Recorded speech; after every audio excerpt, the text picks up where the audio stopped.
और घाटशिला अभी बहुत पीछे है। जब थोड़ा सा सड़क से उतर के अगर थोड़ा दूर आगे कोई गांव में जाते हैं तो गांव की स्थिति बदतर है। यानी न सड़क है, न वहाँ रहने को घर है, और वहाँ के लोग भी, वहाँ जिस तरह से देख रहे हैं, बच्चे भी कुपोषित है, लोगों को कोई भी सरकारी लाभ मिल नहीं रहा है। और राज्य सरकार के उदासीन होने की वजह से शायद आज उन व्यक्ति तक, उन लाभार्थी तक, जो इसके लाभार्थी हैं, जो लाभुक है, उन तक उसका लाभ नहीं मिल पा रहा। झारखंड मुक्ति मोर्चा सिर्फ ठगने का काम करती है, झारखंड मुक्ति मोर्चा सिर्फ छलने का काम कर रही है। तो अभी आने वाले समय में अब निश्चित तौर पे हम लोग भी जो जा रहे हैं, जब उनको बता रहे हैं, उन तक जब तक हम पहुंचेंगे नहीं, तब तक शायद इन सारी चीज़ों को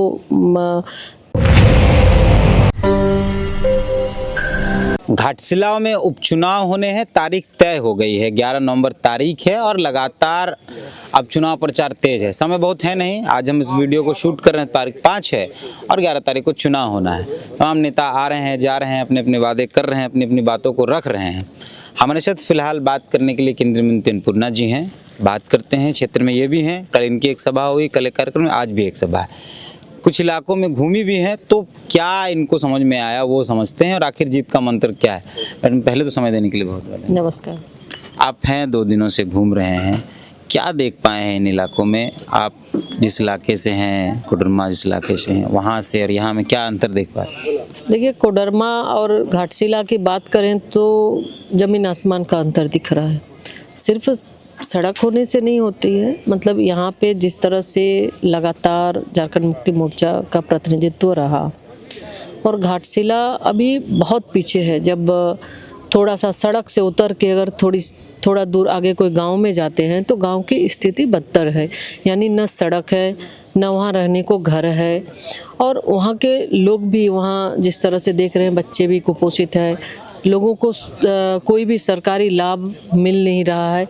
यानी बिल्कुल बदतर स्थिति है। और हमें लगता है कि जो जनप्रतिनिधि झारखंड मुक्ति मोर्चा के लगातार लंबे दिनों से यहाँ पे रहने के बाद ये स्थिति बनी है, और उनकी कोई चिंता नहीं है कि लोग, घर नहीं है, एक झोपड़ी में 6-6, 7-7 लोग रहते हैं, छोटे छोटे बच्चे रहते हैं, कब वो झोपड़ी गिर जाएगी पता नहीं है।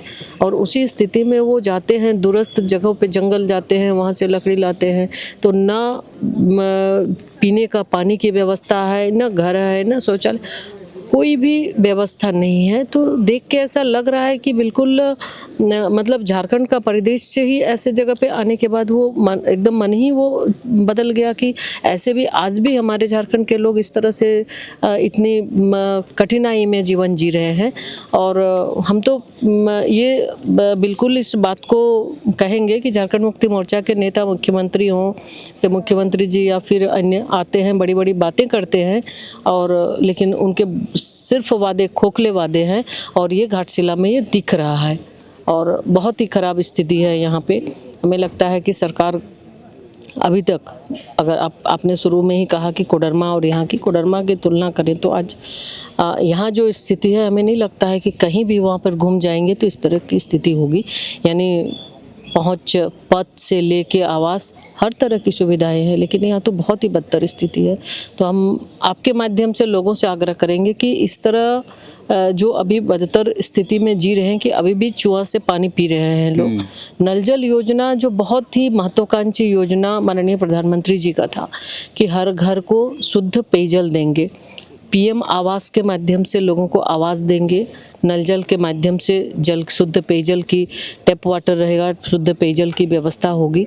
लेकिन झारखंड सरकार ने जो पेयजल, जो उस समय तत्कालीन पेयजल मंत्री थे, या झारखंड सरकार ही आप बोल सकते हैं, तो बिल्कुल ये नल जल योजना को पूरी तरह से विफल किया, और ये ठेकेदारी का भेंट चढ़ गया। आज नतीजा कि कहीं भी जा रहे हैं, देख रहे हैं, तो यहाँ टंकी जरूर बनाए, लेकिन किसी को पानी नहीं मिल रहा है। तो बहुत ही खराब, बहुत ही बदतर स्थिति है।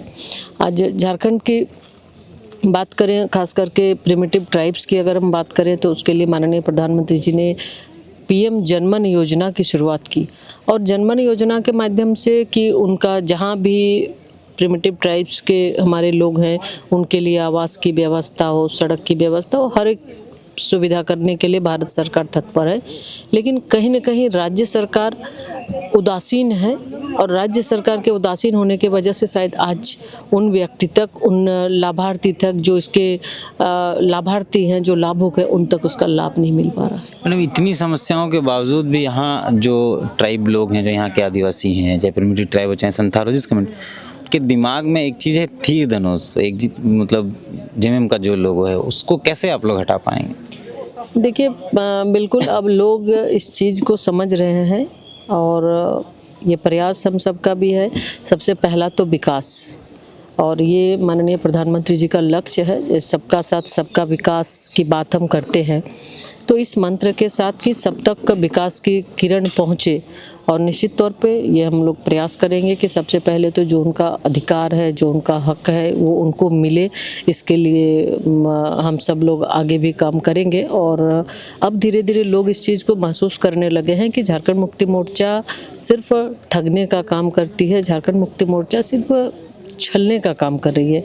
तो अभी आने वाले समय में अब निश्चित तौर पे हम लोग भी जो जा रहे हैं, जब उनको बता रहे हैं, उन तक जब तक हम पहुंचेंगे नहीं तब तक शायद इन सारी चीज़ों को पता नहीं लगेगा। तो जब लोग जा रहे हैं, इस चीज़ की चर्चा कर रहे हैं, तब उन्हें लग रहा है कि नहीं, हमें क्या मिलना चाहिए। आज तक वो इस चीज़ से वंचित है कि सरकारी लाभ हमें क्या क्या मिलना चाहिए, लेकिन आम लोगों तक पहुँचकर इसकी जानकारी देकर हमारा ये प्रयास है कि सबसे पहले तो वो अपने अधिकार को जाने, और निश्चित रूप से आने वाले समय में उनका सहयोग भी मिलेगा, ये पूरा विश्वास है। परिवारवाद को लेकर मुखर रहती है बीजेपी। बाबूलाल जी में ऐसा क्या है कि बीजेपी ने उनको टिकट दी? देखिए बाबूलाल सोरेन जी इस घाटशिला की बात अगर करें तो लगातार आम लोगों के साथ जुड़े रहते हैं, लोगों के हर सुख दुख में वो साथी बनकर रहते हैं, एक बेटा की तरह वो रहते हैं। कभी भी कोई भी उनके पास अगर जाता है, चाहे वो किसी भी तरह की समस्या को लेकर, तो ये उनका प्रयास होता है उस समस्या का समाधान कराना। और लगातार वो क्षेत्र में भी जब से पिछले विधानसभा चुनाव से लेकर वो लगातार, उसके पहले से भी क्षेत्र में वो रहते हैं, लोगों के बीच जाकर उनकी समस्या को सुनकर उनकी समस्या का समाधान करने का भी वो प्रयास करते हैं। तो यानी हम देखें तो आज बाबूलाल सोरेन जी यहाँ पे नेता नहीं बल्कि एक बेटा के रूप में ये उनकी चाहत है कि उनके साथ रहकर हम काम करेंगे।